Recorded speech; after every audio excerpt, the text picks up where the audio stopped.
to 4. Many young athletes dream of a career in the NHL, the NBA, or Major League Baseball. And while the vast majority of Little League Baseball players or youth who participate in other youth athletics will never reach the big leagues, it doesn't make safety or fun any less important. Marnie Gellner has more. The thrill of belting a line drive, sinking a jump shot, or scoring a goal. Those are all things that make sports fun for kids, the simple things. But these days, things have gotten a little more complicated. Kids are being trained like they're professional athletes, and they're paying a price for that. Dr. Mike Bergeron is the executive director of the National Youth Sports Health and Safety Institute, a partnership between Sanford Health and the American College of Sports Medicine.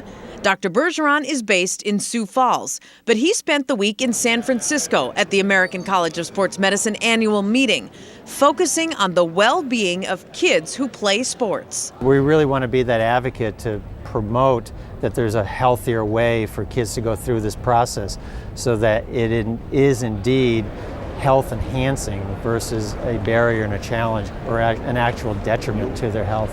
Essentially, what the people of Sanford Health are trying to do is change the culture surrounding youth sports to prevent kids from doing too much too soon.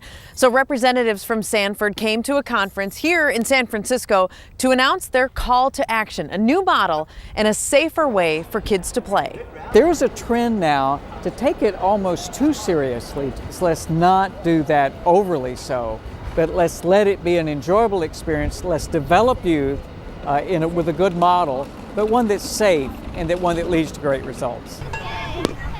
The message is simple and consistent. Sports can be a very important part of a kid's life, but it needs to be a healthy part. Sanford research shows kids are often specializing in one sport too soon, spending too many hours practicing and not having a healthy balance. Those are the kinds of activities that cause kids to lose interest in sport if they survive it. Or at the very least, significant chronic overuse problems. And as a healthcare agency, that's our charge to the world, and our interest is to help be a part of that solution for where we're headed in the future. That solution is clear, but implementing it will take some time. If we're truly going to be an advocate for the kids, we have to go through all of the stakeholders that are involved. And that includes not only the coaches, that includes school administration, that includes community sports.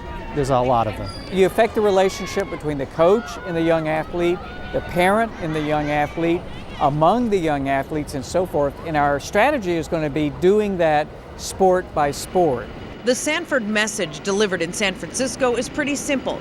They're asking for a healthier, more reasonable approach to youth sports, trying to bridge the gap from where we are to where we should be. And if we keep the best interests of the kids in mind, the results can last a lifetime. We're this far into it, on a journey that's this long, but we're very happy with how the progress is going. This is a game changer, and we're pretty excited about it, so thank you. Sanford Health has partnered with the United States Tennis Association, implementing guidelines for participants in tennis. Their goal now is to work with the governing bodies in other sports to make changes at the highest level. Now it's time for our Just Remember.